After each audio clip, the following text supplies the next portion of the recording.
Shapes are an important part of your Component.Studio 2 toolbox. You can use them as backgrounds for text, holding shapes for icons, and dividers for staging your components. There are three types of shape layers: the box, the orb, and the polygon. You'll use the box to create squares, rectangles, and lines. The orb you can use to make circles and ovals, and for polygons, you can create anything from a 3-sided triangle to a 20-sided icosagon. Let's take a quick look at each of these and where they're similar and where they're different. All three of these will have the fill option. The fill is the color that completes the majority of the shape. You can choose a fill type of color, none, a texture, or a gradient. A color is a simple color select with an opacity option.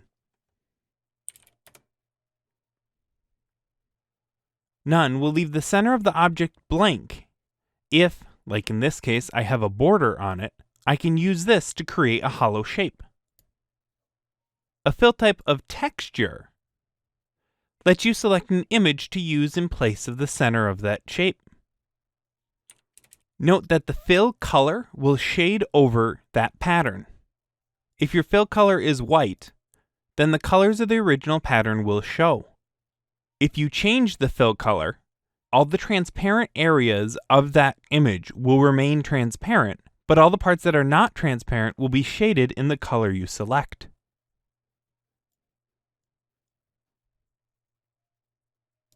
If you choose any of the gradient fill types, you'll be given a color select of 2 color options, and the colors you choose will fade from one to the other. All of the shapes can have a border added to them. You can change the stroke type between being a color, none if you want no stroke, or a texture, similar with how the texture functioned in the fill selection. Now you can adjust the stroke width and the stroke alignment. Changing the width is how thick the line is, and the stroke alignment is how it lines up with the edge of your shape. If you set the opacity to 25, you can get a better idea for how it lines up. Put it at 0 if you want the stroke entirely on the inside of your shape. Put it 100 if you want the stroke entirely on the outside of the shape, or set it to 50 if you want it centered on the edge of your shape. You can choose how you want your stroke to join at the corners. Miter is standard and will create a right angle. A bevel will clip the corner and create this appearance. And round will create a smooth edge to your corners.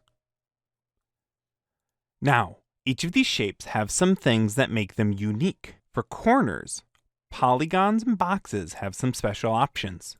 You can choose the corner type. You can leave it at square for standard corners.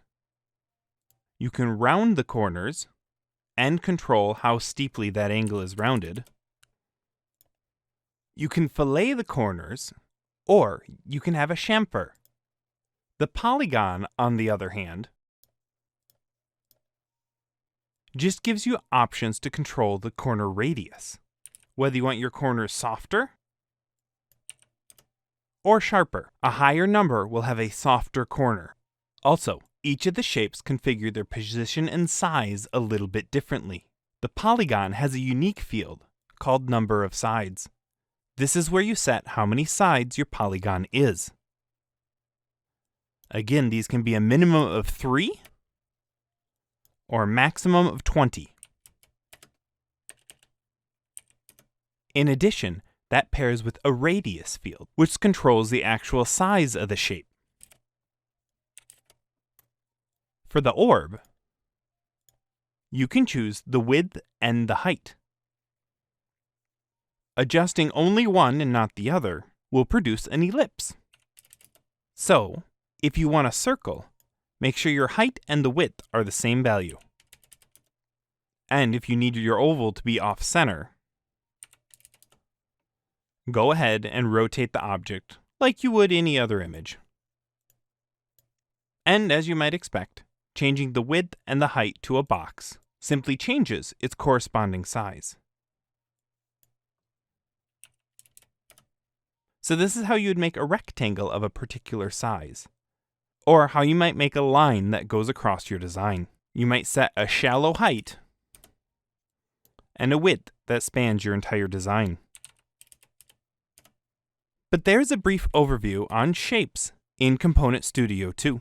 These are a useful backbone to any design, especially if you're doing a simple, clean, rapid prototype.